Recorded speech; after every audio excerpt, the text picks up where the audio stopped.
Hello and welcome to this week's Social Media Help Desk. This is the time every week on our Tuesdays where we come and give you the information about what's going on in the news and any new features and things that you should know about social media and all of the platforms that we use.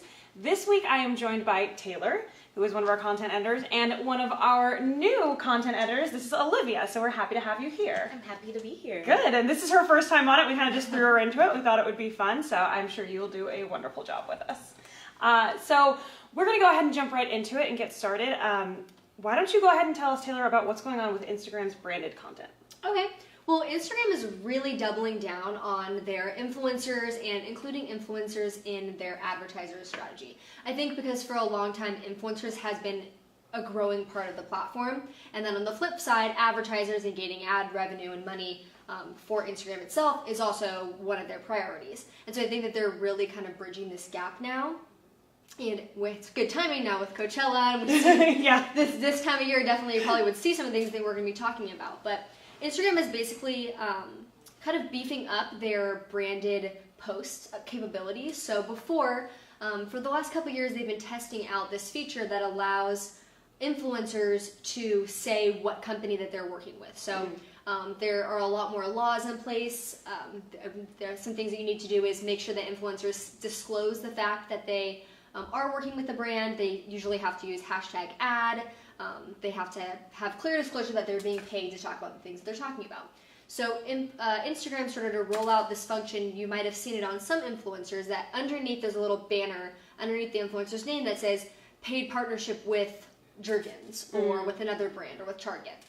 And so that was available for some influencers in the beginning, and essentially the way that would work is that the brand would pay the influencer to talk about the product.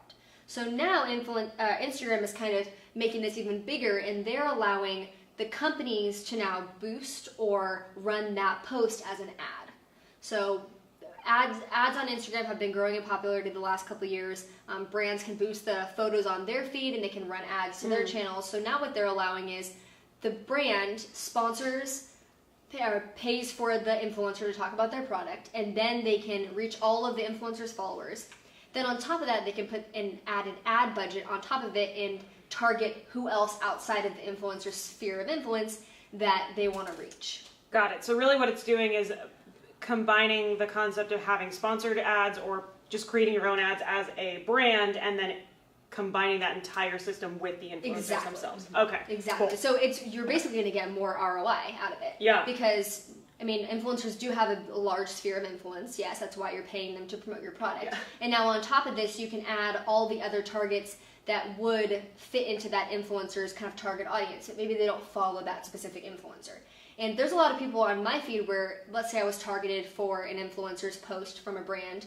Maybe it was someone who's on The Bachelor. I don't go and follow all The Bachelor people on Instagram, but I sure know who they are. And so that post is going to have some influence over me, whether I like it or not, because I am aware of who that influencer is, even though I never opted to follow them. And then maybe on top of it, maybe I do choose to follow that influencer, and now the influencer is getting something out of it. Right. So it really is helping all parties involved, and I think that we're going to be seeing this a lot more in the upcoming months. It's one of those things, just like all the other changes on social media platforms, it might not be available to everyone right now, but we're going to see that kind of rolling out in the next couple months here. So it sounds like to me, it's similar to me about the way Facebook knows how to target you for specific things, where it's like, well, you may not like this one brand, but you like enough things around it, or your friends like enough things around it, and that's going to influence the way that you interact with it. Exactly. And so now, since Instagram is owned by Facebook, they're just like, well, how can we apply this? And then they have such a huge influencer marketing program. I remember when you didn't have to disclose anything about your ads, and you were just like, I don't know if this person really likes this thing or not. And even nowadays, if I see one that somebody is like, I'm all about this product, and they don't mention anything, I'm still suspicious. You're skeptical. I'm so skeptical about it. And so that's one thing that I think Instagram is also trying to accomplish with this is more transparency for their users. They also do win in this end. You're going to see more ads on your Instagram feed, but it's going to be a lot clearer to the user what is a paid ad and what isn't a paid ad. Yeah. Well, that's very cool, and I think that that'll probably continue to grow, and it's been growing ever since, and so we know that Facebook is very good at figuring out how to get those ads out there, so I'm sure that we'll see more of this, and as your brands look for these kinds of things, keep a lookout, because this might be something that's really going to, as you said, influence that ROI all over the place. All right, so next we're going to have Olivia talk to us, and so I'm very excited to have someone new on our show. She's going to talk to us about spring cleaning your website and a few ways we can do that. Yes, so as you all know, we are in the early time of spring, and as common in your home, you might want to clean out things, get rid of the clutter, but we want to do the same thing for our social media and our online presence, and we can do that with our websites. So there are 6 points and a bonus point that you can do to basically ensure that your website is at optimal performance during this time of the year as you get rid of the old and usher in the new. And the first thing you can do is you can back up your website before you make any of these changes. You don't want to start making edits to your site and then you don't have a backup in the event that something goes wrong. So first things first, you want to back up your site so that you have everything stored as a kind of a baseline. I can also see that being one of those things that people put off for a while. Yes. Like this could be a good reminder, back up your site, back up all your information. Now's the time to do it. Yeah. Here at KWSM, we do this once a month. Yes. We back up every site that we manage and maintain, and we know because sometimes it can take something as little as some plugin updating that'll take a site down. So we suggest more often than spring, but now is a good reminder. Yes, so as you said, best practice would be to do it at least once a month for your company, but for some smaller companies that may not have the time to constantly be doing every month, you want to be as close to a monthly schedule as possible. Yeah. But moving forward, the next step that you want to do is you want to ensure that all the links on your website are working properly, and you want to check for broken links. So if you don't know how to work your broken links, one way you can check that is by going into Lighthouse, which is a free tool within the Google Inspector, and you can have it scan your site for any issues, and it'll let you know any of the website links that need to be fixed. And this is important because of the fact that if you don't have working links, it can significantly hinder your performance in search engine results. So that's something that you want to be doing.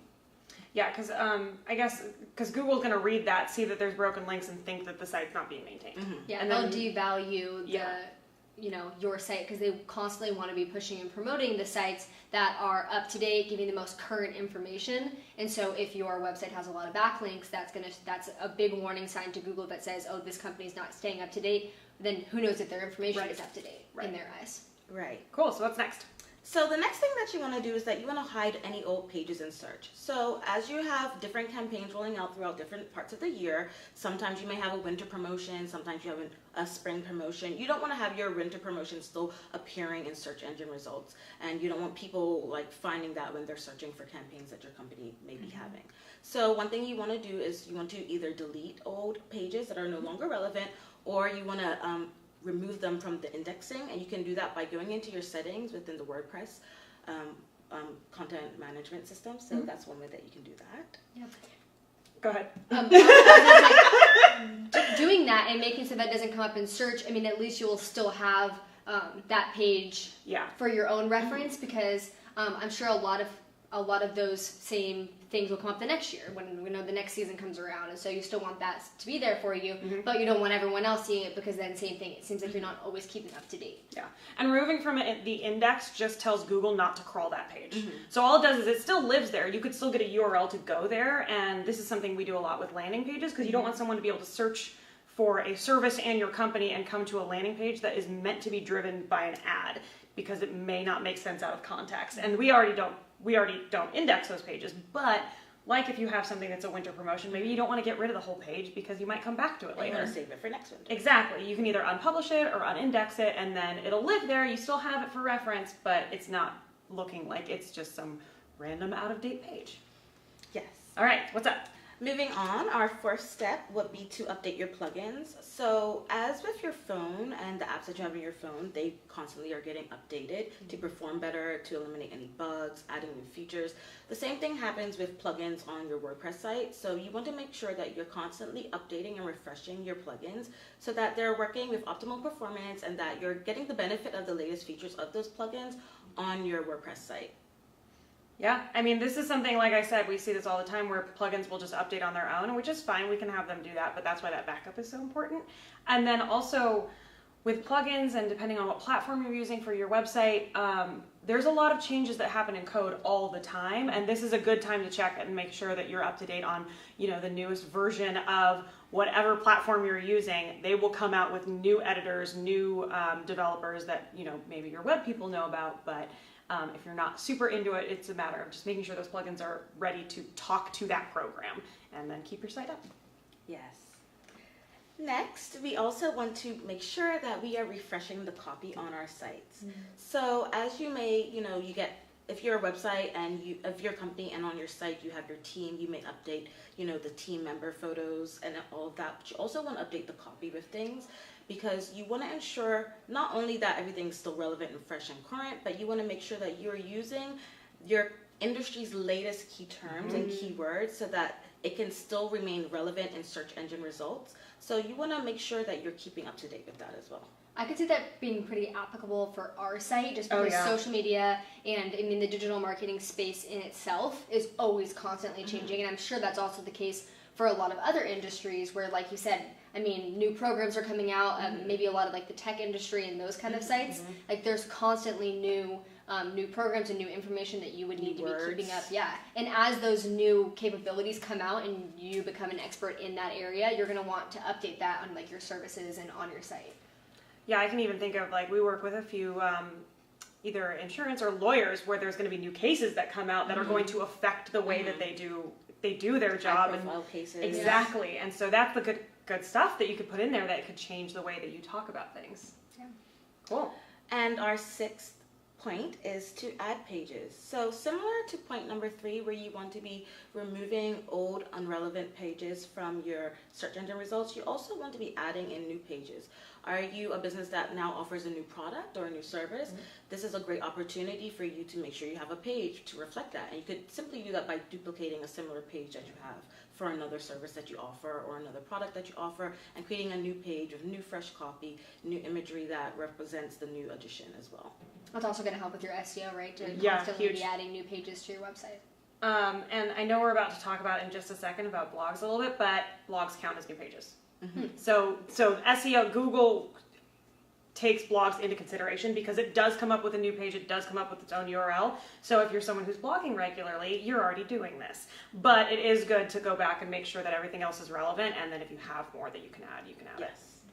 All right, what's our bonus? And our bonus point is, if you are a company that has a blog, which you all should be doing because you want to establish thought leadership in your industry, it is important to always check your hyperlinks and also go back in with every new entry that you have. Maybe an older entry could be linked to your newer entries. So you want to go back and do that with your older entries that you may have written before your newer entries. You want to be constantly updating the hyperlinks and making sure that you're getting backlinks in so that your visitors to your site are staying longer on your page and they are exploring more, and that's a great way to ensure that you are getting better search engine results as well. Yeah, for sure. I mean, you can see examples of backlinking and going to back other things in this very article. We talk about, like, another related thing is having an SSL. That's something you might want to, we keep talking about that, but they're becoming more important. So those are the kinds of things. You can see how these blogs and how these pages can help you do that. So thank you so much. I really appreciate it. I'm glad to have shared that with you. Good. All right, so next up we're going to talk about what's going on in the news. This is really fun because, as you know, we blog 8 times a week, and every one of the content editors takes one on. And our In the News was written by Olivia this week, so it's very exciting. We have new fresh faces, and we love it when that's going on. So we're actually going to start at the bottom. I'm going to go backwards for you. Right now, we're going to talk about Pinterest's user base is growing. We talked about Pinterest, I think, last week, is what it was.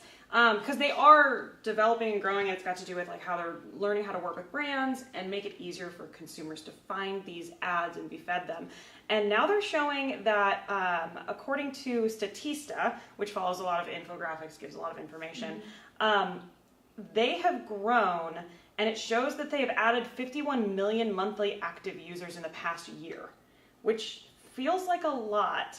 It does. For a website that has been around, and I mean, in the scope of social media, and some of these fresher sites that haven't been around as long, the fact that Pinterest has the ability to keep gaining and adding new monthly subscribers shows the value in the platform itself, and shows that as a business owner, this is a place where new people are constantly going, and maybe you should be exploring for your marketing strategy. Yeah, and this is one of those platforms we talk about all the time where it's like, it may not be for you, but I mean, I can think of the amount of things that I've searched and ended up on Pinterest. So it would be anything from actual, products, whether it be beauty products, or when I was planning my wedding, I was on there all the time for my wedding products, and it just makes sense for certain industries to be in there. Is there anything that you actually go to Pinterest for and shop off of? I am among the target demographic, or I think all three of us are. Yeah, they say that it hits, I think around 80% of women between the ages of 25 and 65, or that live in the United States. Yeah. So it is very.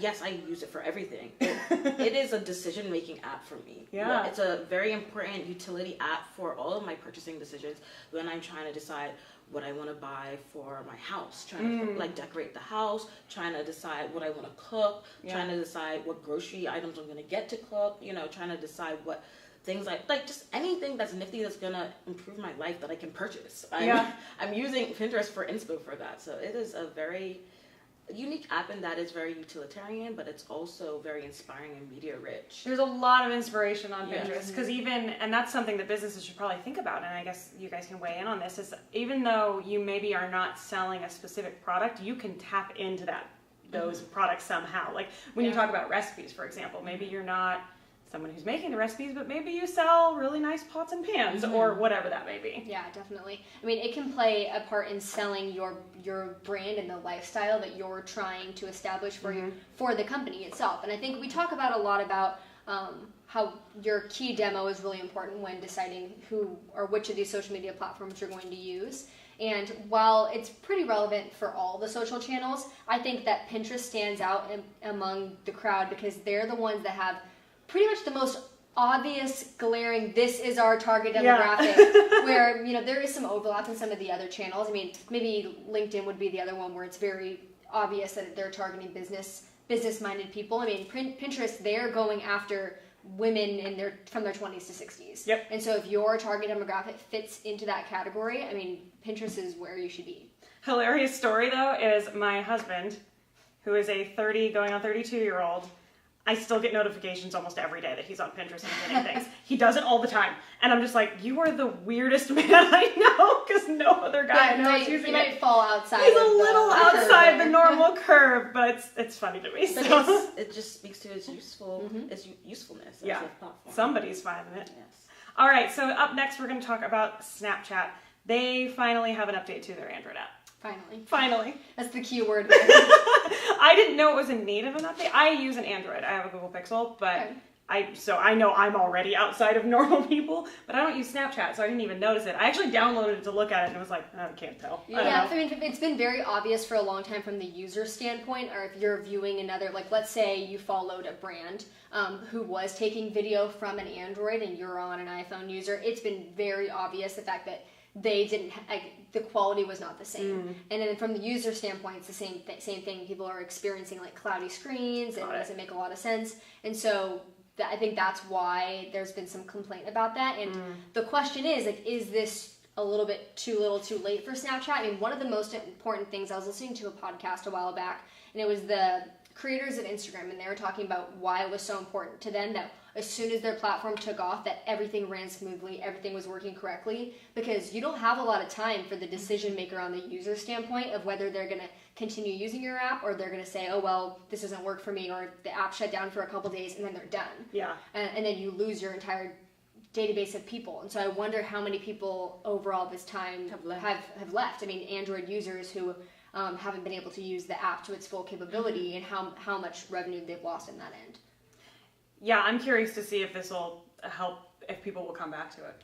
Yeah, it's, as we said, it might be a little too late, especially with, in the past few years, the introduction of Instagram stories, and it puts a lot in one place for users of social media platforms that want to have that 24-hour disappearing story sharing experience. So now, are they too little too late with this update? Nobody likes to be felt like an afterthought. And that's what it's been with constant updates for the iOS app, but no updates for the Android version of the app. And the Android version of the app, they were saying that it was foggy. I was listening to a user describe it as the viewfinder on the app doesn't interact directly with the camera. It actually it's actually like a screen grab of the camera. Yes. So it's creating a very foggy element. They said it used to crash a lot of glitches. So now it seems that they've kind of gone back, said, hey, let's press reset on this, let's fix some things. Kept the formatting the same, but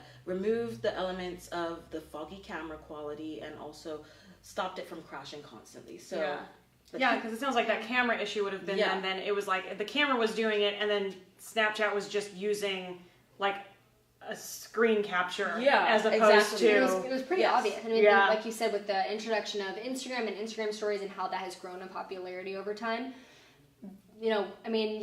recently there have been some outages with Facebook and Instagram, but for the most part, they're on top of it when it comes to 24 around the clock. You can always access your Instagram to the point where when it was down for that one day, it was mad very panic. noticeable. And so that's I think how they've been able to grow their user base year after year for all this time is because the reliability of that app is there, and we haven't seen that as much with Snapchat.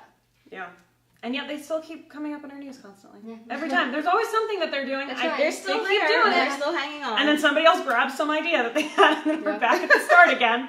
All right. So last but not least in the news, we're going to talk a little bit about some of the latest features that Facebook has come out with for memorialized accounts. So those are accounts of someone who has passed and how they are now going to expand on how that was being dealt with. So they were able to say, okay, we need someone who's going to be the manager of this account. It was either... how was it done before? Was it that they assigned somebody, or was it parents directly? Somebody just requested it? Olivia, could you speak to that? So with legacy contacts, which are the contacts that have been assigned, the person can go into their settings as a living person. You can go into your settings and you can assign somebody to be your legacy contact. In the event of your death, they can have access to your account and controls.